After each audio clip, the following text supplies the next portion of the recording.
Hi hello welcome to our channel. నేను మీ సిరి. ఈరోజు మనం చెప్పుకోబోయే కథ ప్రేమ మజిలీ పార్ట్ 116. ఇక కథలోకి వెళ్ళిపోదాం. అఖిల రావాలని కాల్ చేస్తుంది. ఏం చెప్పమంటావు అని మరొక చేత్తో ఆమె తల నిమిరి అడిగాడు అనిరుద్. నేను కాల్ చేస్తాను స్వర చెప్పడంతో అలాగేనన్నట్టు తల ఊపాడు. ఇప్పటికే నువ్వు ఇంట్లో ఉండి 10 రోజుల పైన అయింది. ఆఫీస్కి వెళ్ళవన్ను అని చెప్తూ తల ఎత్తి చూసిన ఆమెకి తననే చూస్తూ కనిపించాడు అనిరుద్. ఏమైంది స్వర, ఏదైనా నా దగ్గర దాస్తున్నావా అని అడిగాడు అనిరుద్. లేదు, నువ్వు ఇలా నా కోసం ఉండిపోవడం నచ్చలేదు. ఇప్పుడు నేను బాగానే ఉన్నాను కదా అన్ను అని అతని చేతులు తన చేతిలోకి తీసుకుని నచ్చజెప్పింది స్వర. నువ్వు పిచ్చి పిచ్చి ఆలోచనలు పెట్టుకోకు మనసులో అని గంభీరంగా చెప్పాడు అనిరుద్. అదేం లేదు, చెప్పాను కదా నాకంతా వదిలేయమని. వదిలేశాను. నువ్వే దిగులుగా ఇంట్లోనే ఉండిపోతున్నావు. ఇప్పటికీ చాలా నష్టం జరిగింది. అది పూడ్చాలంటే నువ్వు రెగ్యులర్గా పని చేయాలి కదా అతనికి సర్ది చెప్పింది స్వర. ఇవాళ ఉంటాను, రేపటి నుంచి వెళ్తానులే అని చెప్పాడు అనిరుద్ కాస్త ముభావంగా. సరే నీ ఇష్టం అని చెప్పింది స్వర. ఆమె మామూలుగా అయినట్టే కనబడుతోంది అతనికి. మరుసటి రోజు అరుణ్ హోటల్లో దిగాడు. అనిరుద్కి ఏదో సమస్య వచ్చింది. లేకపోతే తనని ఇంటికి రావద్దని అనడు. కలుద్దామన్నా వద్దు అని చెప్పాడు. ఏమై ఉంటుంది? దీర్ఘంగా ఆలోచిస్తున్నాడు అరుణ్. అదే సమయంలో అరుణ్ ఫోన్ మోగింది. చెప్పరా అన్నాడు లిఫ్ట్ చేసిన వెంటనే అరుణ్. డోర్ ఓపెన్ చేయి అనిరుద్ చెప్పడంతో క్షణకాలం ఆశ్చర్యపోయి వెంటనే డోర్ తీశాడు అరుణ్. వెంటనే లోపలికి వచ్చి డోర్ లాక్ చేసి ముఖానికి ఉన్న మాస్క్ తీసేశాడు అనిరుద్. అనిరుద్, ఏమైంది? ఏంటి ఈ దాగుడుమూతలు? అయోమయంగా అడిగాడు అరుణ్. చెప్తాను, ఇంతకీ నువ్వు వచ్చిన పని ఏంటి అంటూ కుర్చీలో కూర్చుని వెనక్కి వాలాడు అనిరుద్. అమ్మాయిని చూడ్డానికి వచ్చాను.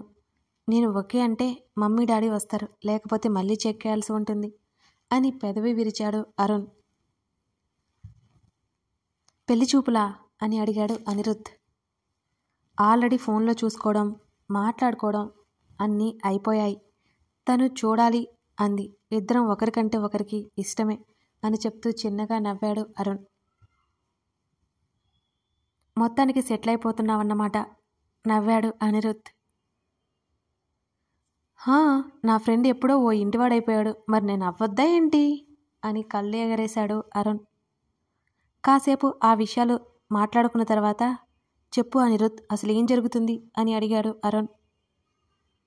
2 నిమిషాల నిశ్శబ్దం తర్వాత మొత్తం చెప్పేశాడు అనిరుద్. కాసేపు బుర్ర పనిచేయలేదు అరుణ్కి. ఎప్పటికో తేరుకుని, అనిరుద్ నువ్వనేది ఏంట్రా? అంకుల్ అంకుల్ ఇంత పని చేశారా? ఆయన మీ నాన్న కాదా? ఆ విషయం అడుగుతూనే నీళ్ల బాటిల్ అందుకుని గటగడా తాగేశాడు అరుణ్. అవును, అందుకే నిన్నింటికి వద్దన్నాను. మళ్ళీ నిన్ను అడ్డు పెట్టుకుని ఏదైనా చెయ్యొచ్చు అరుణ్. నువ్వు వచ్చిన విషయం కూడా ఆ వ్యక్తికి తెలియకూడదు. నువ్వు జాగ్రత్తగా ఉండు అని అన్నాడు అనిరుద్ హెచ్చరికగా. అనిరుద్, నేను ఇక్కడ ఉండడం కంటే మీ ఇంట్లో ఉండడమే బెటర్. నేనుంటే హెల్ప్ఫుల్గా ఉంటుందిరా మీకు. ఇలాంటి స్థితిలో వదిలేసి ఎలా బయట ఉండగలను అని అడిగాడు అరుణ్. అరుణ్ అలా అడుగుతుంటే నువ్వు బయట ఉండడమే బాగుంటుంది. ఎందుకంటే ఏదైనా సహాయం కావాలన్నా నువ్వు ఉంటావు కదరా అన్నాడు అనిరుద్ అరుణ్ భుజం మీద చెయ్యి వేసి. అరుణ్ అలాగేనన్నట్టు తల ఊపాడు. సరే నేను వెళ్తాను, జాగ్రత్త అనిరుద్ మరోసారి చెబుతుంటే. జాగ్రత్త నేను కాదు, నువ్వు జాగ్రత్తగా ఉండాలి. ఎలాంటి పరిస్థితిలో ఉన్నా నాకు కాల్ చేయి నువ్వు అని చెప్పాడు అరుణ్. చిన్నగా నవ్వి అరుణ్ భుజం తట్టి మాస్క్ మళ్ళీ వేసుకుని బయటకు వచ్చేశాడు అనిరుద్. అనిరుద్ చెప్పిన మాటల గురించి ఆలోచిస్తుంటే అరుణ్ మనసంతా అధోలా అయిపోయింది. ఆ రోజంతా ఆ విషయాల గురించి ఆలోచిస్తూ ఉండిపోయాడు గదిలోనే. అనిరుద్ మీద ఎంతో జాలి కలిగింది అరుణ్కి. ఆ కిడ్నాప్ తర్వాత 4 రోజులకి స్వర సెట్ అయింది. స్వర అప్పటి మీద కాస్త బాగానే ఉంది, కాస్త సరదాగా మారింది. అది అర్థమవగానే అనిరుద్ నిశ్చింతగా ఫీల్ అయ్యాడు. అనిరుద్ ప్రవీణ్ కాల్ చేస్తున్నాడు అంటూ అతని ఫోన్ పక్కనే కూర్చుంది స్వర. లిఫ్ట్ చేసి హా చెప్పు ప్రవీణ్ అని అన్నాడు అనిరుద్. ఆ మాటలు స్వరకి స్పష్టంగానే వినబడుతున్నాయి. అనిరుద్ మీతో చాలా ముఖ్యమైన విషయం మాట్లాడాలి అని అన్నాడు ప్రవీణ్. ఏంటి ప్రవీణ్? మీరు ఎక్కడున్నారో చెప్పండి, నేను వెంటనే అక్కడికి వచ్చేస్తాను అని అన్నాడు Praveen. It's already night Praveen, రేపు మాట్లాడుకుందాం అని అన్నాడు అనిరుద్. అలాగే అనిరుద్, రేపు ఉదయం నేను ఇంటికి వచ్చేస్తాను అని అన్నాడు ప్రవీణ్. సరే అని కాల్ కట్ చేశాడు అనిరుద్. పక్కనే కూర్చొని దీర్ఘాలోచనలో ఉన్న స్వరని కదిలించాడు అనిరుద్. కళ్ళు తిప్పి చూసింది. ఆమె చేతులు పట్టుకుని ఏం ఆలోచిస్తున్నావు స్వర అని అడిగాడు అనిరుద్. అఖిల పెళ్ళి ఉందట, త్వరలో షాపింగ్కి రమ్మంటుంటే రాను అన్నాను, అది రమ్మని అడుగుతోంది, అదే చూస్తున్నా అని అంది స్వర. వెళ్ళు స్వర. అతని మాటలకి ఆశ్చర్యంగా చూసింది అతని వైపు. కాకపోతే నీతో పాటు నేను వస్తాను అని చిన్నగా నవ్వుతూ అన్నాడు అనిరుద్. పర్లేదు, నీ పనులు ఎందుకు మానేయాలి, రేపు నేను అఖిలతో పాటు వెళ్తానులే, నాతో పాటు మన వాళ్ళెవరినైనా పంపించు అని అంది స్వర. ఛాన్స్ తీసుకోలేను స్వర అని అన్నాడు అనిరుద్. అన్ను నాకేం భయం లేదు, ప్రవీణ్ రేపు వస్తాను అన్నాడు కదా అని గుర్తుకు చేసింది స్వర. మహా అయితే రోజంతా మాట్లాడు కదా, ఒక 10 నిమిషాలు, ఇద్దరం వెళ్దాం, ప్రవీణ్ ఎర్లీ మార్నింగ్ వచ్చేస్తాడు అని అన్నాడు అనిరుద్. సరే అలాగే వెళ్దాం అంటూ అతని భుజం మీద తలవాల్చింది స్వర. అన్ను ఈ ప్రవీణ్ని నేనెప్పుడు చూడలేదు, నీకు ముందే తెలుసా అని అడిగింది స్వర. లేదు స్వర, డిటెక్టివ్ కోసం వెతుకుతుంటే అతను పరిచయం అయ్యాడు అని చెప్పాడు అనిరుద్.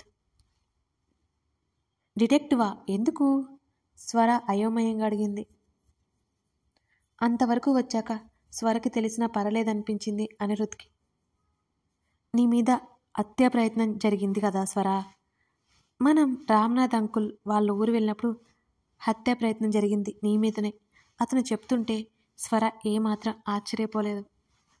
ఆ రోజు నాకు నా పేరు వినిపించింది, నువ్వు అదంతా అబద్ధమన్నావు అంటూ అతని వైపు కళ్ళు చిన్నవి చేసి చూసింది స్వర.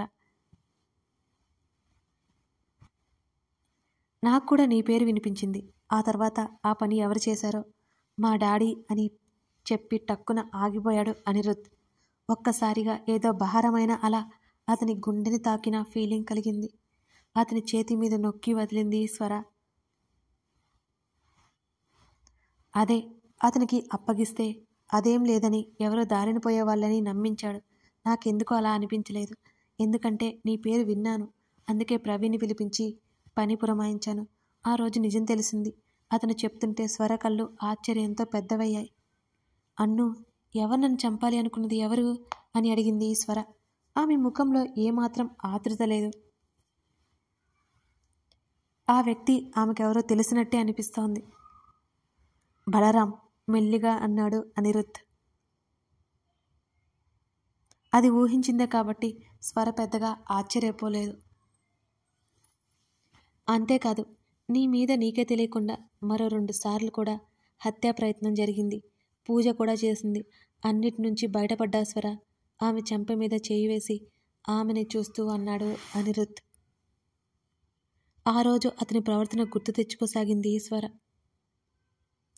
తండ్రి తన భార్యను చంపాలి అనుకున్నాడనగానే అతను ఆ విషయం తీసుకోలేకపోయాడు. ఎంత వింతగా బిహేవ్ చేశాడో గుర్తొచ్చింది స్వరకి. అప్పటికి బలరాం ఎవరో కూడా అనిరుద్కి తెలియదు.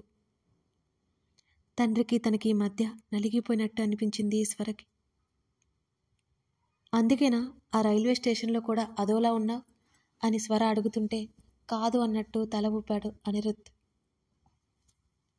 మరి అయోమయంగా అడిగింది స్వర అతన్నే చూస్తూ. కథ కొనసాగుతోంది. కథ నచ్చితే లైక్ చేసి మీకేమనిపించిందో చిన్న కామెంట్ చేయండి. కథ ఎండింగ్కి దగ్గరలో ఉంది కాబట్టి ప్లీజ్ మీ సమీక్షలు నాకెంతో అవసరం.